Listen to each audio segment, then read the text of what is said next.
11টি শক্তিশালী হাত বোমা এই আস্তানায় আপনারা জানেন আমরা আমাদের বোম ডিসপোজাল টিম সুইপিং করে সেটা উদ্ধার করেছে। এটাই ছিল জামাতে ইসলামের মহানগর এবং কেন্দ্রীয় অফিস। আপনারা জানেন যে জামাতে ইসলামের বর্তমানে কোনো অফিস নাই। এই অফিস থেকেই তাদের সকল দলীয় কর্মকাণ্ড পরিচালনা করছিল।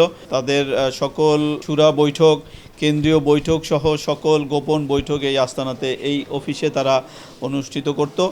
এবং আমরা যেটা নিয়ে কাজ করছিলাম সাম্প্রতিককালের নাশকতা, সেই নাশকতায় এই রাশেদের নেতৃত্ব কথা আমরা প্রথমে শনাক্ত করি।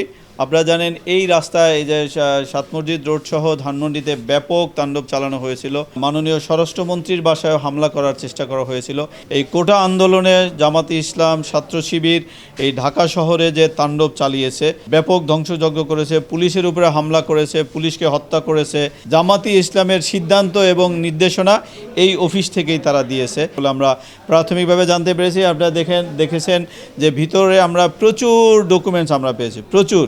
আপনারা ইতিমধ্যেই দেখেছেন যে তারা কি পরিমাণ টাকা রিসিভ করেছে, কিভাবে রিসিভ করেছে, কিভাবে তারা এখান থেকে নির্দেশনা দিয়েছে, এটা আমরা এই অফিস থেকে পেয়েছি। যারা এই কাজের নির্দেশনা দিয়েছিল, নেতৃত্ব দিয়েছিল এবং যারা এই নাশকতা ধ্বংসযজ্ঞ চালিয়েছে তাদেরকে ইতিমধ্যেই আমরা শনাক্ত করেছি।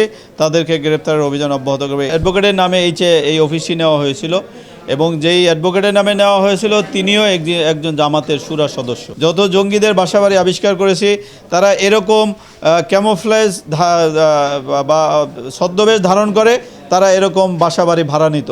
ঠিক এই বাসাটিও আমরা সেই সাদৃশ্য আমরা খুঁজে পাই। এই কাজটি কারা করে আপনারা সহজেই অনুমান। এই আস্তানার যারা শীর্ষ ব্যক্তি এরকম 3 জনকে আমরা গ্রেপ্তার করেছি এবং আমাদের যারা এই অভিযানিক দল ছিল তারা এই আস্তানায় ঢোকার পূর্বে তারা এই বিল্ডিংয়ে বা এই ফ্ল্যাটে লাইট দেখতে পেয়েছিল, কিন্তু ঢোকার পরে তারা অন্ধকার পেয়েছে এবং তারা পরবর্তীতে এই আস্তানা থেকে গোপনে বের হয়ে যাওয়ার একটা সুড়ঙ্গ পথ আবিষ্কার করেছে। আমাদের ধারণা এখানে হয়তো বেশ কিছু তাদের সহযোগী ছিল বা যারাই ছিল তাদেরকে আমরা শনাক্ত করতে পারবো ইনশাল্লাহ। অবশ্যই তাদেরকে আইনের আওতায় আনা হবে। আপনারা জানেন এই সাম্প্রতিক নাশকতায় তারা যে সকল দেশীয় অস্ত্রশস্ত্র ব্যবহার করেছিল, চাপাতি, ছুরি, লাঠিসোঁটা, এরকম বেশ কিছু চাপাতি এবং দেশীয় অস্ত্র আমরা এই আস্তানায় পেয়েছি। পাশাপাশি 11টি শক্তিশালী হাত বোমা এই আস্তানায় আপনারা জানেন আমরা আমাদের বোম ডিসপোজাল টিম সুইপিং করে সেটা উদ্ধার করেছে।